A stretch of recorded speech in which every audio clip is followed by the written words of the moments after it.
everyone, and welcome back to the series A Monstrous Night, written and narrated by Stacey Holt, inspired by the artwork Deepee-chan on Tumblr. You can find the link to their Tumblr in the description box below, as well as my social media if you'd like to check that out. As always, if you'd like to support me, you can always leave a comment, a like, and subscribe if you want to. Now, Chapter 10, Remorse. Cat Noir was her partner. She was Ladybug, yeah, but she needed to know if he would love her without the mask first. If they were ever going to move forward, she needed to know. I like you, Marinette. I really do. I'm sure you already know that I love someone else, though. He frowned. Ladybug? She said, looking at her feet. Yeah, he said. He could see her hands were shaking. She was fighting tears. He hated this. Why did it have to be Marinette that fell in love with him? Why couldn't it be Ladybug? Quick movement snapped him out of his thoughts and saw her take her necklace off and laid it on the ground at his feet. Marinette ran off as fast as her feet could carry her in her dress and heels. He saw her run into an alley and a bright light flashed, causing him to stand back in confusion for a second. The next second, he saw ladybugs fly by him that fixed Paris, creating a blast of air as they flew by him. He ran down the alley that Marinette ran into, and saw a flash of red fly off in the opposite direction. He stood there frozen, speechless, almost in disbelief. He had just rejected his true love. He had told her through the years that he would love her without the mask, if he only knew who she was. She was right beneath his nose all this time. The everyday Ladybug was the actual Ladybug. How could he be such a fool? He needed to apologize for being such an idiot, for not being able to see through his ideal love for Ladybug to really see his love for Marinette. All of the nights he stayed with Marinette, all of the video games they would play together on the couch, all of the thunderstorm nights he slept beside her, all of the nights she made him hot chocolate when he came to complain about Ladybug to her about herself.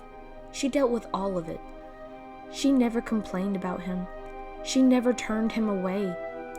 She may have rejected him as Ladybug, but that was obviously a facade. She loved him as Cat, and her civilian self proved that, though he was lacking in both. He only took and took and took. He never gave. Tonight, he would change that. He would give her anything she wanted. Anything. Tonight would be the best Halloween she would ever have.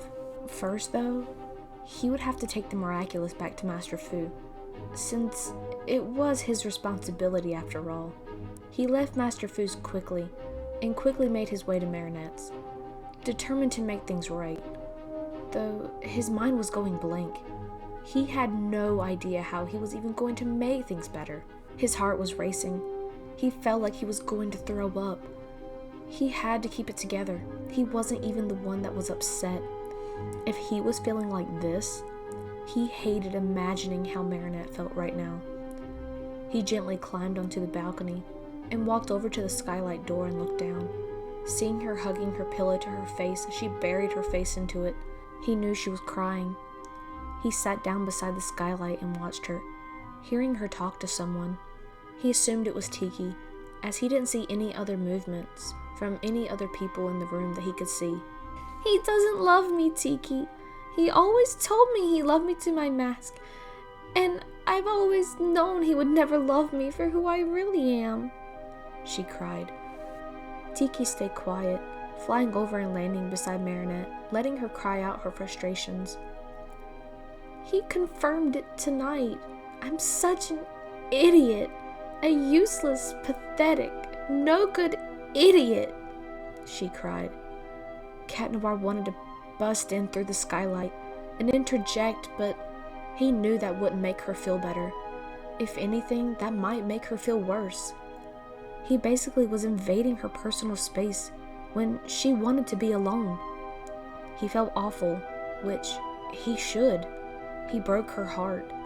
He never wanted to do that. He swallowed and slowly reached over and gently tapped on the glass. watching her wipe her tears as she sat up, seeing her see that he was knocking to come inside.